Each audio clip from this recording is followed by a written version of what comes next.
All right. I wanted to give you an update on the maternal pediatric precision therapeutics knowledge portal. Um, I was starting from the first slides where the knowledge gap presented by the drug labels. Among all the drug labels from daily meds, about 20 to 30% of them has or less has nursing mom, pregnancy, pediatric use, liver delivery, or teratogenic effect labeling data in the drug label. So that the whole point of this imprint knowledge portal is trying to fill the knowledge base, knowledge from the literature. Okay. The talk I was starting was we call it co-learning large language model application in imprint knowledge base development. The co-learning concept is a new concept where we have developed from the active learning strategy we presented a few years ago. You will see how human beings are more involved in a machine learning AI process for the knowledge integration from literature.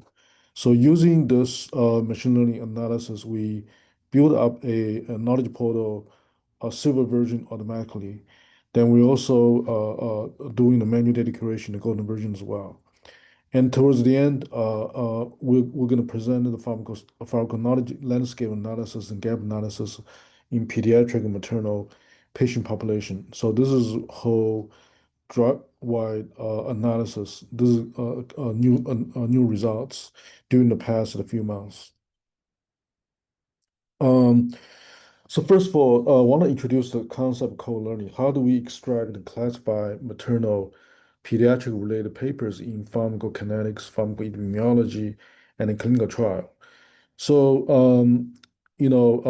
before, last few years, what we have done is we started with annotation guideline for paper classification. Then we do the manual annotation. Then we're using a BERT model, which is kind of we call it small language model to perform the classification.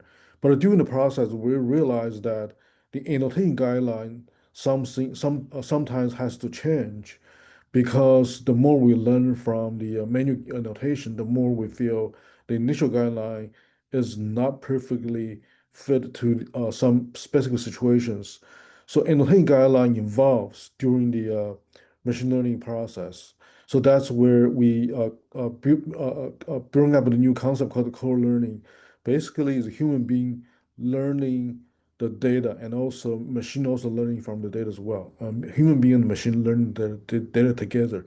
So that's the major rationale behind this iterative process. So let me show you what's happening in the Hain guideline. Let's say inclusion criteria. So when we started to annotate it, label the data from PubMed, we have to decide which type of paper included. So version one, which is the earliest in the HIN guideline, is very simple. We're thinking about maternal patients, pediatric patients. Everybody has to receive drug therapy, including cell therapy, and the drug therapy has to be the primary object of the study. Okay, we also including pharmacokinetics, pharmacodynamics modeling paper. But starting from version two, we realize some of the paper where drug therapy can also be secondary object study, they also provide very valuable data too. So we decided to include those papers as well. Then we also seeing a lot of assay development methodology paper. They have many relevant PK data as well. So we decided to include them. Then we also seeing a lot of epidemiological survey paper on medication frequency in maternal pediatric populations. We decided to include them as well. Okay, so that's the change we made from version one. In version two, we started to realize maternal patient population may have many subpopulations. So we wanted to be more specific on the annotation. So we decided to include pregnant women, like women lactation, women receiving fertility treatment, and postpartum women as well. And in the drug is also a very broad concept. So we decided to including drug, but also including endogenous, exogenous compounds and nutrition. And in the assay methodology, we also specifically focusing on LC-MS, which is typically PK measurements. And then we also starting to thinking about breastfeeding, which is major components of the data as well, then including food as well. Okay. And in version 4, we added the contraceptives research too. And we want to be specific not only on the drug, but also drug metabolites. We also speculate like direct measurements from pediatric maternal tissue samples. Okay. In the version 5, we realize, there's so many more drug therapies, so we decided to include vaccine, cell type biomarkers, and protein peptide and smoking. This is the first time we actually starting to think about biomarkers, also important components of the data curation as well. And finally, version 6, 7, 8, we don't do anything. Everything's okay afterwards for the inclusion criteria. For the exclusion criteria, on the other hand, we started with thinking about exclusion on in vitro studies, animal studies, review papers, and health system usability studies, so they're not in our database. Version 2 and 3, we don't make much change. Starting from version 4, we actually started to be more specific on what are the in vitro study going to look like. So specifically, some in vitro studies will conduct from processed maternal and pediatric tissue sample. So that is not necessarily direct measurements. So therefore, we decided to exclude them. We're also excluding meta-analysis paper too. Okay. And in version 5, we excluding virus biomarkers like HIV because virus, um, but we decided to include them if it is drug response. Okay. We also excluding mRNA, microRNA, methylation, so on and so forth, epigenetics biomarker because we cannot justify them as a drug-alike. Okay. Also exclude imaging biomarker but include them if it is drug response. Exclude air pollution or included if pollutant is mentioned in the study. Okay. Then afterwards we don't do much change at all. Okay. Then for the further label, like clinical trial, um, uh, uh, we actually speculate this has to be a randomized clinical trial, and for PK study, and we define as a study drug exposure in patient or health population. Obviously, patient means maternal and pediatric patients. Then we also um, allow the abstract talk about it, the samples, specimen samples like blood sample, urine sample, milk, so on and so forth.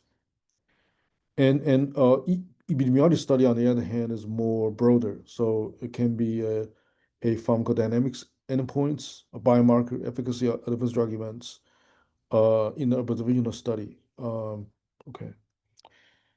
Then in version 2, we realized that the data curators have some trouble to differentiate those study types. So we've been very methodologically ask the data curators started with annotating, deciding whether the paper is a clinical trial first, then decided whether this paper also including pharmacokinetics components. Okay.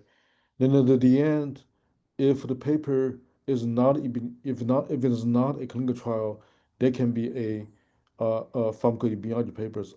Basically, CT and PE are mutually exclusive. Okay. Then version 3, no editing. Version 4, we did a little bit more editing. Means that a clinical trial we actually decided has to be randomization. And a PK study on the other hand, we also allow them to have more drug-like components like endogenous, exogenous compounds, including nutrition Also, we including the biomarker as well. Okay. Um, then we also speculate PK parameters as well in the annotation. Finally, after version 5, we don't have much edit. Okay. Well, the one challenge I think after 4 to 5 rounds of annotation of 3 labels, we realize there are several type of abstracts not necessary are clinical trial PK or epidemiology study in the drug. So we remain consistent on the CT, and PK/PD, but we adding several more categories. One is we separate the vaccine studies. Okay. Then we also separate food, breastfeeding, nutrition, smoking, environmental toxicity, pollutant, oxygen studies. Then we separate another category called biomarker study. So in biomarker study, the abstract in the abstract there's no drug being mentioned. So it's purely for biomarker for disease diagnosis, prognosis, progression. Okay. So that's the towards the end of the annotation, we actually have 6 labels instead of 3 labels. Then version 7, we actually be a bit more specific on, breastfeeding components. Then we also have additional criteria to decide, when and how PK is not a be it an STP study, so on and so forth. Okay, so those are specifically rules for differentiate CTPKP study versus the other study type. All right. In version 8, uh, we made some more classification on the PKP, VC, and FBM study. Okay. But nevertheless, you can see the trend of involving annotation guideline from version 1 to version 8. Okay. So, and the other thing I want to say though is, in the early version, because the annotation guideline is not very clear, there's a huge amount of disagreement among the annotator. You can see the test round one, the disagreement rate is 45%. Even after 7 6 7 rounds of annotation, we still have to face 20 or 25% of annotation disagreement rate. Okay, so that's the reality.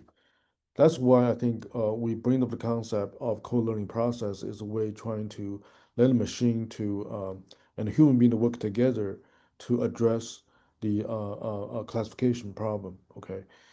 Anyway, so the co-learning process. So what's happening in here though is we totally annotated 4,800 labeled samples, and we developed BioBird model to do the classification. And as a matter of fact, we also tried the GPT 4.0, which is a large language model, and compared to BioBird model. But honestly, in this setting, BioBird model performs much better than the GPT-4. So therefore, we gonna retain the BioBird model and keep focusing on the its classification. So overall, after validation, then the performance of the machine variable model reaches about 92, 96% F1 score, which is pretty good for a classification tool. Okay, so then the next few slides, I want to show you how do we use this machine learning model to build up the silver version database, golden version database. So among 36 million abstract, we are using the keywords to identify about 3.5 million abstract containing maternal pediatric patients. Then we did a manual annotation of a small subset, 4,800 labeled data. Okay. Then using this labeled data, we updated our query term of match term, do a second query of 36 million abstract. Then we're getting 4.5 million abstracts with updated match term for maternal and pediatric related abstract. Then using the same training data, we build a BioBird model. Then using the BioBird model, we automatically classify those potential relevant abstract into a silver version knowledge portal has 758,000 abstracts. um, which are silver version database. Then we did a manual curation of database. In the published paper, it has 3,800, but now we have a bit more papers over there. So some stats on the silver version database. So pediatric population, we have 670K papers, and the maternal we have 300K publications. Then the study type among clinical trial pharmacoimmunology studies and the pharmacokinetic studies, you can see most of studies actually are PE studies. There's subpopulations, publications, lactation, postpartum women, then labor, women in the labor, pregnancy, and the mother. And for the pediatric subpopulation, we can see child, infant, neonates, newborn, preterm, and the fetus, and the pediatric in general. Okay. Um, in the golden version stats, this is fresh data we just updated last week. So total number of drug in the database is 206. Total number of publications 4,800. And the study type in the golden version, manual data curation version, PK has 992 papers, PE has 2,300, and the CT trials has 1,500. Population-wise, maternal has 2,594, and pediatric has 2,216. These are cloud figure for PK parameters in the data, and this is clinical variables of clinical outcomes in our database. All right, the other thing I want to share with you is the tabular data extraction function. So we developed a tabular data extraction AI tool because 80% of the time manual data curation is dedicated for the manual data curation from the tables. So we need a tool to extract the data manually, automatically from the table. So we have this is a example table from a paper. Then the mprint tabular data function extraction function using two large language model. One is ChatGPT, the other one is Gemini. They can perform a tablet data extraction. So this is extract the results from the PDF file. Okay, and then we did a study on comparing average human performance of six annotators, data curators. So this is kind of a agreement rate among the six data curators. Then we try different prompts using AI model. As a matter of fact, the AI model right now, the agreement rate is getting to 96%, which technically is outperform human beings. So technically, AI outperform human in tabular data extraction. So this is really great news. So we are implementing data curation for the our data curation process. This performance only for pharmacokinetics data, tabular data, but the other study type, the tabular data extraction performance, we're not there yet. But nevertheless, this is a huge advance in our methodology and development. Okay. So the next few slides is really focusing on the landscape analysis of pharmacotherapy. So the y-axis are all the medications we extract from the market scan data, basically obviously on the different patient populations. So we focus on the medication where they have been prescribed to the maternal pediatric population. Then we looking back to literature and also looking back to our silver green database and see whether there's any publications for those medication. The darker the color, the more publication a drug has. The blank means there's no publication. Okay, so this is the bar. The number of drugs was no or weak publication evidence. So this is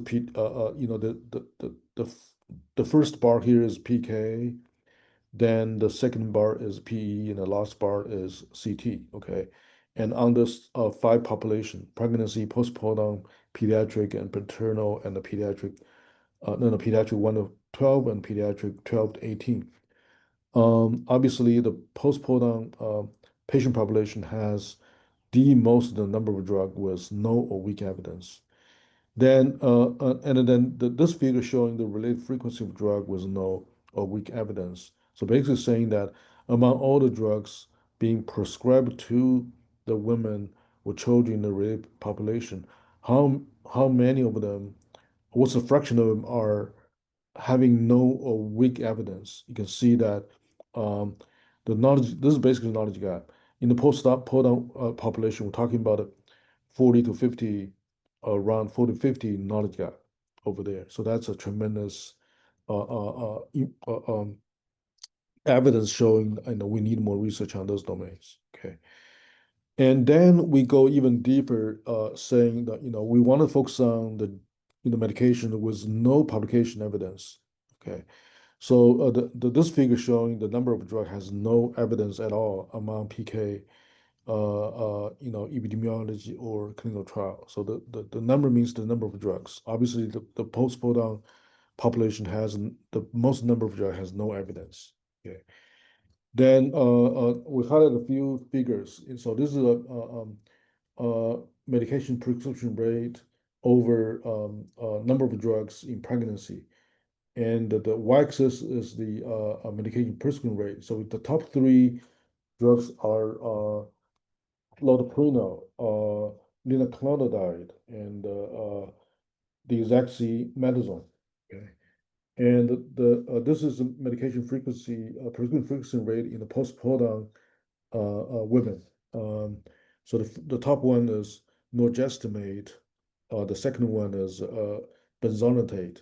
Um, and this is medication frequency rate in the pediatric 0 to 1 year old. Um, the top one is olopanadine, and the next one oxyconazole. Okay, and this is in pediatric 1 to 12 years old. The top one is uh, sanzonium. The next one is clofidino. Okay, the last one is medication frequency in pediatric patients between 12 and 18 years old. The top one is aclomethasone. The next one is methoxylone. Okay. All right. So this is kind of very high level overview what it is. Then there's some interpretation what's happening over there. So many of the medications are not necessarily systematically administered, such as topical corticosteroid, dexamethasone, and oclometasone. Antifungal drugs are like, oxyconazole or optimatic agents such as loteprinol or oloplanadine and the sozonium ear drop. When many of those agents are considered to be locally active, changes in their skin permeability, particularly in young children, may increase the risk of systematic absorption.